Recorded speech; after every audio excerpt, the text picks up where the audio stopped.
ស្រណោខែកាដឹកសងសាក្រមុំបងអើយខែកាដឹកខ្យល់រហើយអោណាធ្លាក់ខ្យល់បក់មករំភើយខែរងាដល់ហើយអូនអើយកាលារគូត្រកៀអូនធំឡើងត្រកាំងកាំងសងសាក្រមុំអូនហើយបងលងស្នេហ៍អូនហើយសាច់មាត់រលោងស្អាតណាស់ហើយត្រានត្រើយលោកនេះអើយគ្មានឡើយស្រីស្អាតដូចអូនទេបងស្រណោខែរងា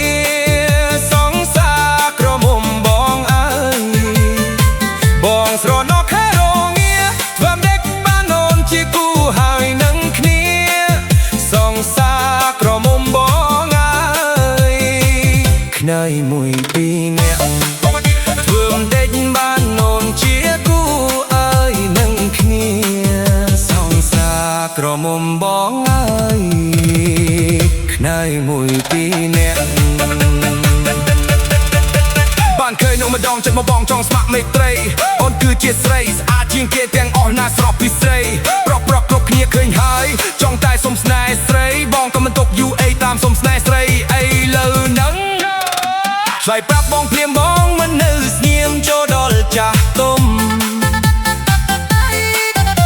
បងស្ម័គ្រស្នេហ៍ស្រីសូមមុនប្រណីបងផងណាមុំ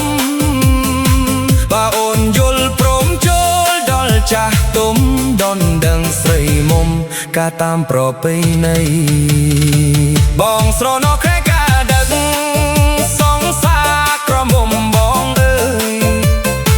ខែកាដឹកខ្យល់រហើយអោណាធ្លាក់ខ្យល់បក់មករំភើយខែរងាដល់ហើយអូននៅកាលណារគូ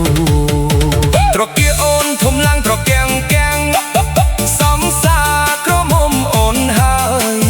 បងលងស្នេហ៍អូនហើយសេតមាត់រលោងស្អាតណាស់ហើយត្រានត្រើយលោកនេះអើយគ្មានឡើយស្រីស្អាតដូចអូនទេបងស្រណោខែរងាសងសាក្រមុំបងអើយបងស្រណោខែរងាធ្វើម្ដេចបានអូនជាគូហើយនឹងគ្នាសងសាក្រមុំបងអើយខ្នើយមួយពីរនាក់ធ្វើម្ដេចបានអូនជាគូហើយនឹងគ្នាសងសាក្រមុំបងអើយខ្នើយមួយពីរនាក់បានឃើញខ្ញុំម្ដងចាប់បងចង់ស្ម័គ្រមេត្រីអូនគឺជាស្រីស្អាតជាងគេទាំងអស់ណាស្រស់ពិសេសប្រុសគ្រប់គ្នាឃើញហើយចង់តែសុំស្នេហ៍ស្រីបងក៏មិនទុកយូរអីតាមសុំស្នេហ៍ស្រីអីលើនឹង